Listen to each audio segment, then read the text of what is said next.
অবশ্যই শান্তি চাই, একদম ভালো পুরো সুন্দর হচ্ছে। আসসালামু আলাইকুম। আপনারা এখানে থাকেন, কেন গায়ে হাত তোলা হইল?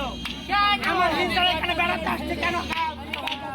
বিচার চাই, আমরা বিচার চাই। তুই বরিশাল চলে যা।